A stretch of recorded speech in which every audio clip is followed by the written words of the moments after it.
o Presidente teve um mês, no mínimo, estranho. Não há limite de tempo para estas queixas. Há queixas que vêm de pessoas de 90 anos, 80 anos, e que fazem denúncias relativamente ao que sofreram há 60, ou há 70, ou há 80 anos. Portanto, o que significa que estamos perante um universo de pessoas que se relacionam com a Igreja Católica, de milhões de jovens, ou muitas centenas de milhares de jovens. Haver 400 casos não me parece que seja particularmente elevado. Então, trata-se do Presidente, com câmaras mesmo a apontar para ele e tudo, a desvalorizar o número de casos de abusos a crianças. Estas declarações foram no Porto. É que dá a ideia que Marcelo levou com um daqueles meteoritos. Caem lá às vezes.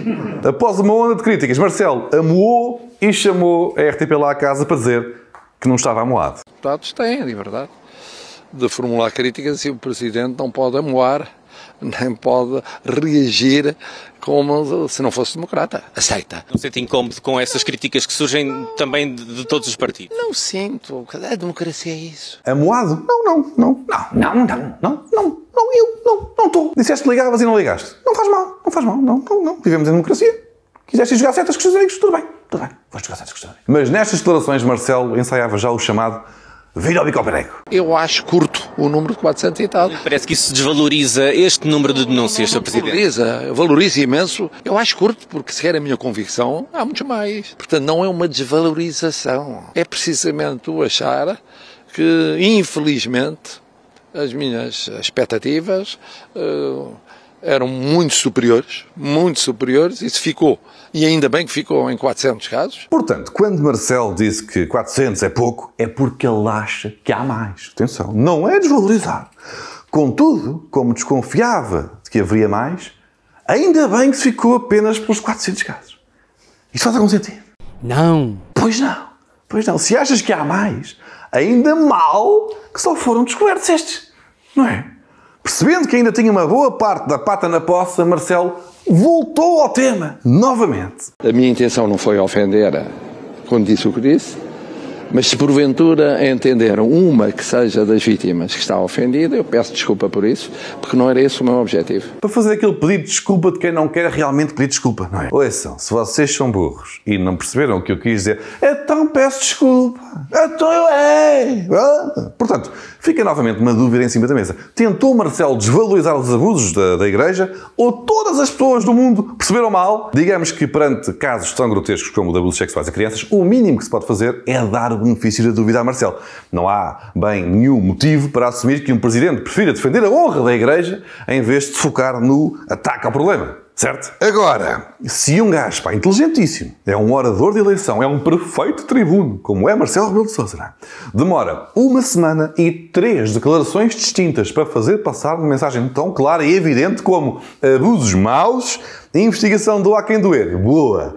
E mesmo assim falha, é justo assumir que alguma coisa se passa, ou não? E mais difícil é entender a falta de clareza do Presidente quando se percebe que não é a primeira vez que fica no ar, meio de forma mais ou menos evidente, que o primeiro instinto do Marcelo é proteger a instituição, a Igreja Católica, e não tanto as suas vítimas. Aquilo que eu posso dizer, e nem é como Presidente da República, é como pessoa, é que o juízo que formulo sobre as pessoas e não os elementos da hierarquia católica, as pessoas Dom José Policarpo e Dom Manuel Clemente, eu de que não vejo em nenhum deles nenhuma razão para considerar que pudessem ter querido ocultar da justiça a prática de um crime. É a opinião que eu tenho, pessoal. Sim, há poucos meses, perante as suspeitas de encobrimento por parte de 2 cardeais patriarcas, Marcelo, lá está, optou por defender a honra dos acusados. Num padrão de defesa da Igreja Católica, que não é de agora. Em 2006, disse que na democracia portuguesa tem havido a sabedoria e o bom senso de se construir um Estado laico sem atacar a religião, e 10 anos antes atirou-se mesmo a quem se atreveu a tal. O Provedor de Justiça abriu um inquérito ao último Herman Zapp. Este é o zap de todas as polémicas. Hermano José brincou à sua maneira com a última ceia de Cristo. Queria para toda a gente carne de porco alentejano. O programa ainda não tinha sido exibido, já a Igreja Católica criticava Hermano José. Brincar com a última ceia de Cristo era ofender os católicos. Críticas que chegam também do líder do PSD. Marcelo Rebelo de Sousa visitou hoje o Cardeal Patriarca de Lisboa. Vejo com preocupação que num canal com serviço público se encontrem mensagens que podem ser consideradas ofensivas de valores partilhados pela maioria dos portugueses e também ofensivas de instituições particularmente relevantes como a Igreja Católica. Em 96, Marcelo refilou com o Herman porque ele gozou com a última ceia. Já agora, nota rápida, este repórter que aparece aqui nesta peça, em 96, é o assessor do PS agora, a quem o labrego do Chega ameaçou com um parto da tromba, és um anão. Portugal é mesmo um país muito pequenito. Achei giro, não tem nada a ver, mas... Bom, onde é isto para quê? Isto para estabelecer o quê? Que Marcelo é profundamente católico, não é bem uma novidade, basta recordar a forma como reagiu ao facto das Jornadas da Juventude se realizarem em Portugal. Conseguimos, Portugal, Lisboa. Esperávamos, desejávamos, conseguimos. Vitória. Nunca tinha visto um presidente tão feliz desde que o Mário Soares andou de tartaruga nas Seychelles. Seja como for, há algum problema na religião de Marcelo? Diria que não. A menos que o presidente coloque a sua fé à frente do bem comum. O que pergunto-lhe é se a sua fé católica pode estar a influenciar também o seu mandato presidencial neste caso. Acha que a fé católica influencia? Pois, uma vez que o Estado é laico e não sei o quê, todos gostamos de acreditar que não. Contudo, depois há os chamados, como é que se diz aqui? Factos. Aos factos. Pergunta para Queijinho. Em que ano foi legalizado o aborto em Portugal? Vamos à resposta. Foi a 11 de fevereiro de 2007, o segundo referendo à despenalização do aborto. O sim ganhou! 2007, muitos parabéns, muito está certo. Após referendo, o sim venceu e de lá para cá o número de interrupções diminuiu e as concretizadas foram levadas a cabo em segurança para as mulheres. Esperávamos, desejávamos, conseguimos. Vitória! E cito aqui o Marcelo porque ele foi um dos grandes responsáveis. Foi ou não foi? Foi ou não foi um dos grandes responsáveis? Eu tenho uma especial responsabilidade. Alguns já não se lembrarão, mas eu lembro-os. Quem teve a ideia deste referendo fui eu. Em outubro de 96. Durante 2 anos lutei, era António Guterres primeiro-ministro, era o PS governo, não queria o referendo, não havia referendo, agora está toda a gente feliz com o referendo e eu sinto muito feliz. Marcelo Rebelo de Sousa é que teve a ideia do referendo que viria a legalizar o aborto. Que grande humanista! Obrigado, Sr. Presidente. Obrigado, Sr. Presidente. Arranca o Assim Não, um site da minha iniciativa com o apoio de dezenas de jovens. Estaremos com informação para provocar o debate. Mas a resposta é simples. Assim não. Assim não. O Marcelo era contra a legalização do aborto.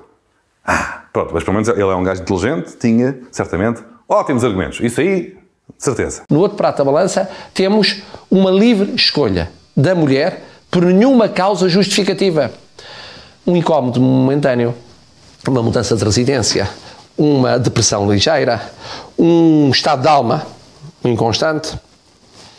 Um incómodo momentâneo, uma mudança de residência, uma depressão ligeira e pronto, as gajas também às vezes são meio inconstantes, não é? Tanto querem ir ao Starbucks como depois querem abortar, nunca se sabe. Sim, era este o nível argumentativo de uma das mais brilhantes mentes do país, que ao mesmo tempo se gabava de ter introduzido o referendo e forçava a continuidade do não. Vamos então desmontar aqui uma extraordinária aula de sonsice de Marcelo Rebelo de Sousa. Por partes. Primeiro, a ideia deste referendo não foi dele. Este foi o segundo referendo relativamente à questão do aborto. Ele teve a ideia para o primeiro referendo sobre o aborto. Segundo, ele só se lembrou que se calhar é melhor um referendo porque o aborto já estava prestes a ser legalizado. Havia um projeto aprovado na Assembleia da República no final dos anos 90 para legalizar o aborto. Diz aqui, no dia 4 de fevereiro de 1998, o Parlamento aprovou na generalidade o projeto de lei que permitia o aborto por vontade da mulher até às 10 semanas, mas a festa durou pouco tempo. Na manhã seguinte, o então Primeiro-Ministro e Secretário-Geral do PS, António Guterres, e o então líder do PSD, Marcelo Rebelo de Sousa, ambos católicos e ambos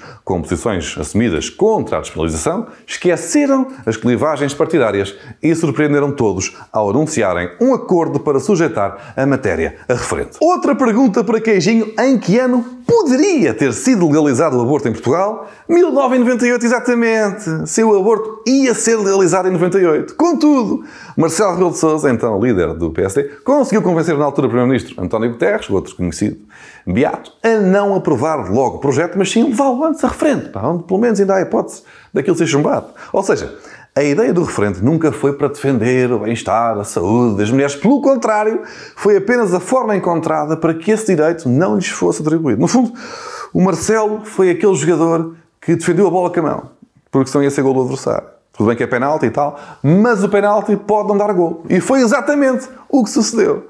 Uma forte ação de lobby por parte da Igreja a favor do não num país genericamente pouco informado sobre o drama do aborto ilegal e que por essa razão não gerou mobilização suficiente por parte do sim, foi suficiente para chumbar a coisita, não é? A iniciativa. Isto num referendo com uma taxa de abstenção de quase 70%. 70%. E mesmo com uma mobilização concertada da Igreja contra um desinteresse generalizado do resto da malta, o não obteve apenas mais 1%, que o sim ficou tipo 50, não sei o quê, contra 49%. Ou seja, o penalti foi defendido, a bola bateu no poste, ficou ali, em cima da linha, até a guarda-redes agarrar a bola. Ora, com esta jogada marceliana, perdemos uma década de cuidados de saúde e segurança para as mulheres, atirada para o lixo, porque o agora Presidente preferiu colocar as suas convicções religiosas à frente do interesse, neste caso, das mulheres. E ainda tentou, com uma gigantesca falta de vergonha na cara, puxar para si o mérito da decisão dos portugueses, porque o referendo foi ideia dele. Ora, à luz deste acumular de situações, fica mais ou menos desfeita a dúvida quanto à questão. O que pergunto-lhe é se a sua fé católica pode estar a influenciar também o seu mandato presidencial neste caso. Acha que a fé católica influencia? Influencia, parece que influencia. E se voltarmos a recordar que o Presidente ligou a um bispo para o avisar de que estaria a ser investigado pelas autoridades, diminuiu a importância do número de abusos e defendeu a honra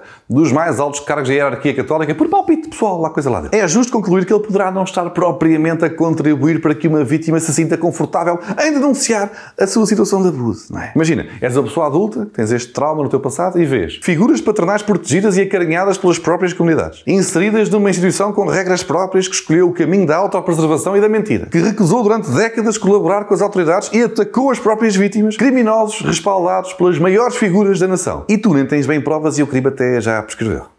É complicado, Anabela. A mesma Igreja que atrasou numa década a dignidade e a saúde da mulher na questão do aborto ocultou durante muitas mais casos de abuso sexual a crianças. A mesma instituição que minou a luta contra a SIDA, graças à campanha contra o preservativo, que impediu durante séculos avanços científicos graças a teorias geocêntricas medievais, rapaziada que ainda hoje, não é, exclui os homossexuais da plenitude dos seus direitos. O Estado, não é, quer-se laico precisamente para se poder adaptar e progredir cívica e socialmente. A Igreja é um mono dogmático, é uma âncora arcaica que nos prende e que nos pretende manter reféns da superstição e afastados do pensamento crítico e científico. Que um Presidente decida encontrar conforto pessoal numa entidade qualquer sobrenatural, é tudo certinho.